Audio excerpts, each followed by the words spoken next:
Good morning, and welcome to the sixth edition of the Daily Discipline Series. It is Sunday morning, October 21st. Happy birthday, Dwayne Jones.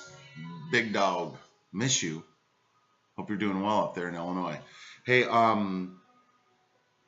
today let's just start with two of the things that we talked about yesterday. Number one, Samuel had, boy, did he have an amazing game yesterday. Probably 200 all-purpose yards, a couple touchdowns, had a kickoff return that I thought he was going to take to the house. He's dynamic, super exciting to watch. So once I get the videos from that, if you want to see them, let me know. Number two, I'd like to address the Red Sox garb I'm rocking this morning. Both this, and I've got another jacket that I left over at a neighbor's house, were purchased on site at Fenway Park with my buddy JMVS. And the first time I went to Fenway Park was, gosh, this would have been the August of 2005. While Katrina was hitting New Orleans, I was up partying in Boston and having a great time, right? Buying this stuff. And the first game I got to go to was a night game. And we had these amazing seats, and Scott Van Pelt showed up, a couple rows ahead of us, and the pitching matchup was Curt Schilling, and they were playing, who were they playing? Maybe the Braves? And we got to see Tom Glavine. So two Hall of Fame pitchers. I mean, it was awesome, right? So congratulations to the Red Sox, since the Cubs didn't make it, and the Brewers, who I really wanted to go. I'm with the Sox, so congratulations. Got those out of the way. I want to spend a couple minutes talking about the juice, and what there are lots of names for whatever is responsible for the things we can't explain. Some people call it karma, some people call it the Holy Spirit. I prefer to call it the juice. And I will tell you that it's amazing, some of the things that happen. I don't know if they happen to everybody. They're unexplainable. And so I want to give you 4 good examples, and then I'm going to close with a lesson that I learned yesterday. I'm try to keep this short. So first example of the juice that I can, and a lot of these have to do with airplanes or airports. Anyway, so number one, I was in Chicago on a business meeting with a guy that was younger than I am, and we're driving around Chicago, and there's these billboards for Mancow Muller. Well, back in like 90-something, I don't know, late 90s, early 2000s, I was in Chicago, spent a lot of time in the car, and spent a lot of time listening to Mancow. So anyway, flash forward probably 10 years later, maybe, I don't know. And I'm up there with this guy and just telling him how big of a part of my life Mancow was, like every Monday through Friday. And he was totally uninterested in the conversation. The only connection he had to it is that Mancow was actually from, I believe, somewhere in Missouri, Butler, Missouri, that's what it was. And he had a connection there. So he knew who he was. Anyway, we go about our day, a few hours later, we're in the airport, we're flying Southwest Airlines, and I had one of those big deal tickets, because I was one of the first 15 to get on the plane. And all of a sudden, somebody bumps into me. These things happen in an airport, right? And I hear someone say, "Oh, excuse me." And as soon as he spoke, I'm like, holy shit, that's Mancow. And I turn around, and there he is, little guy, right? But nonetheless, I was like, wow, that was kind of crazy, right? Then a few years later, this shouldn't be shocking to anybody, but I found myself in a little bit of trouble at a place I was working for, mostly for things that they had done, but nonetheless resulted in me getting a letter or two from a law firm there in Kansas City. So flash forward another instance, I'm in Chicago, doesn't matter why I'm there. I was there on business, right? And I changed my ticket from like 11 o'clock at night when I was originally supposed to leave to get on at like, I don't know, 3 or 4 o'clock in the afternoon.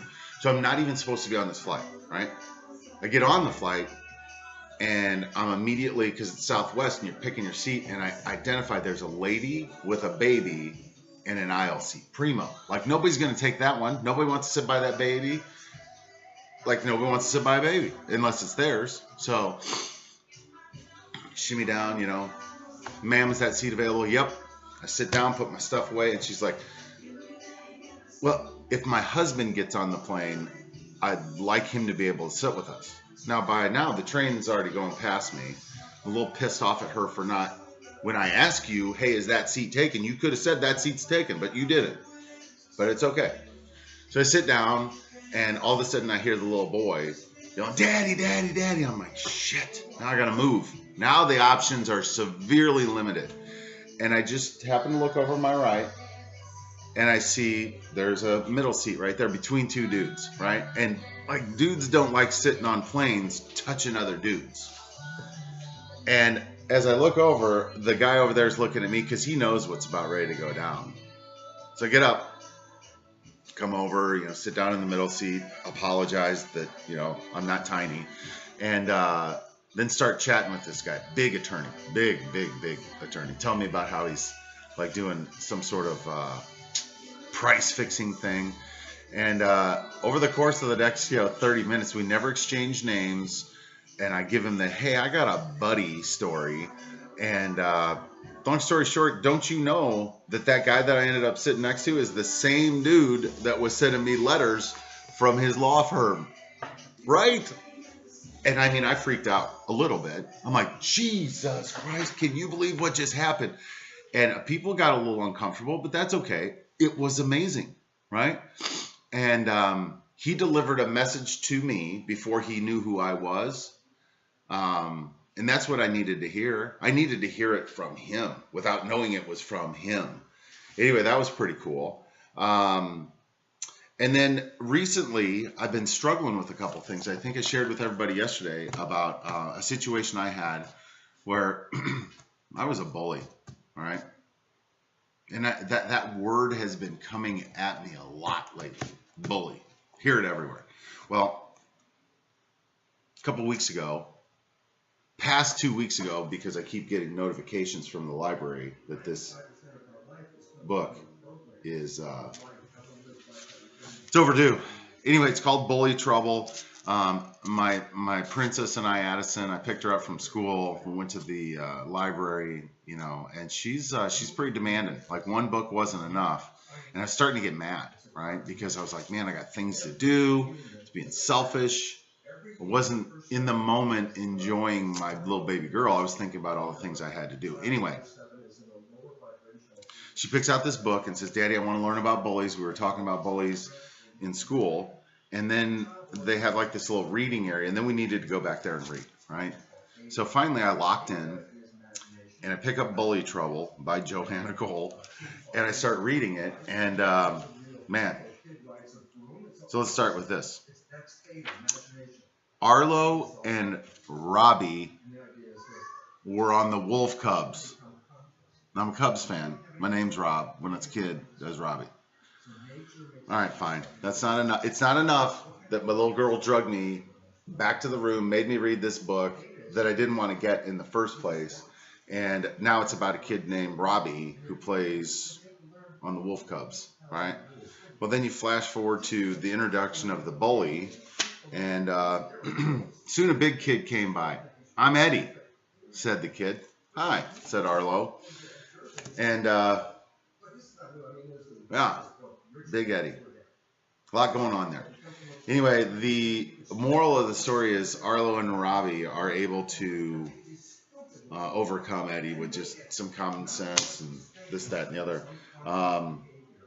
If you'd like to know more about all of the lessons that are in that book, you can reach out to me directly. But man, oh man, are there some lessons there. And then the last one I'm going to share with you happened just a couple weeks ago. Again, Southwest Airlines. So maybe I need to start flying Southwest more often. Maybe that's what it is. But I hadn't flown Southwest in a couple of years. And, you know, so I'm on this plane coming back from Atlanta, and it's actually through Dallas and then Dallas to Tulsa. So I get on the plane and I'm spent. I mean, I'm exhausted. I had a late night the night before, early morning meeting in Atlanta on East Coast time, right? And honestly, these meetings are draining. This is a proposal meeting. This is your final and best offer meeting. Like, you go in, you got to leave it all on the table, tell them everything they need to know about you. Now, did we go final and best? No, because we know there's always some more negotiation. But I knew that this would be the last face-to-face interaction before they made a decision. So it was pretty intense. So I get on the plane, I'm exhausted. I take an aisle seat. I'm staring at the window like I don't want to talk to anybody. And all of a sudden I notice that there's a pattern of the people getting on the plane. They look similar. And here's what they have in common. They're female, they're African American, and they look rough. Like, there's no disputing that there's not a woman that's coming on this plane at this time would take anybody's shit. So I don't want any part of that, man. I'm like, So I'm over here doing my thing. Well, don't you know, one of those ladies sat next to me. Don't you know, I started talking to her. And by the time I got off that plane, I tell you, it was one of the most incredible moments of my life. And that's not hyperbole. That is a fact. Turns out, and I found this again this morning, laying around out here. It's a picture we took. That's me, Rashida, the connector, Valerie, the angel. Yeah, angel. Swear to you. Rashida proceeded to tell me a vision her father had. Well, number one, let me back up. All those ladies, every single one of them had been in prison, had been incarcerated at one point in their life, and they were coming to Tulsa for a conference of how they could help. As they're telling me about why they're there, I'm overcome because I know I'm supposed to meet them. I know it. So anyway, it didn't stop there, right? Because once they knew they were supposed to meet me, and I knew, they could tell by my reaction. And so we had an amazing conversation on the plane. Rashida brought Valerie up and started talking to me. I literally felt uncomfortable looking at her because I just could sense that there was something about her that I didn't feel like I shouldn't be looking directly at her. That's all I remember just cowering away from her presence. And then next thing I know, I'm sitting in the aisle and there's several women around me, and they ask for permission to pray for me, and they start touching me, and it was incredible. Incredible. And I don't know what to do with all that, right? And now they're here. They're part of this. Like, they will, I'm certain that I will be speaking with these people for a long, long time. I don't know what it means. I just know that something special happened there. And when I talked to Valerie on Friday, to hear it from her perspective, I can't wait till you guys get to hear the whole story, because they knew something happened too. Anyway, Jackaroo, come here. You want to say hi to everybody? No? All right, that's Jack. This is what we're going to close with. Lessons learned. In the last 6 days, there have been a lot of people that have come back to me that for whatever reason, whether it was me, whether it was them, we just kind of fell apart. And again, not always negative. But yesterday, 2 people reached out to me. And one of them has had a much more difficult road than most of us. And anyway, that person's they've lost a child, a young child. And Jackaroo, he wasn't planned. Matter of fact, I was pretty pissed off, disappointed, upset. I didn't think I wanted to have another baby. There's a video out there of when I was notified that there was a baby on the way, and the reaction was not pleasant. Of course, it was in the moment, right? And I was just being honest. But my point is this, that and he's a psycho, right? Like, he's just all energy all the time, and so he's a lot. And so here I was yesterday at the football game, and all I wanted to do is watch Sam, right? Like, kids balling out, and I'm chasing this guy literally around the park, like running around the track, you know, keeping him from, you got to watch every exit. And all I could think about is, you know, I may be frustrated with him right now, but at least I have the opportunity to be frustrated with him right now. And in case I didn't get that point clearly enough, is my son's out there running up and down the field. I got another one that I'm running around trying to chase. We meet a little boy. He doesn't have any legs. He got to have an arm. He's down there playing underneath the stands. And I thought to myself, you selfish man. Trying to stop saying the bad words, right?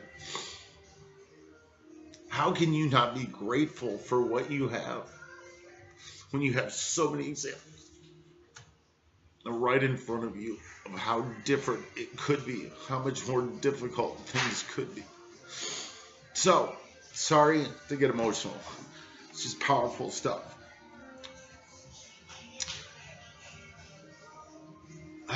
Man. So thank you to those of you who've reached out to me. Clearly it's having an effect on me.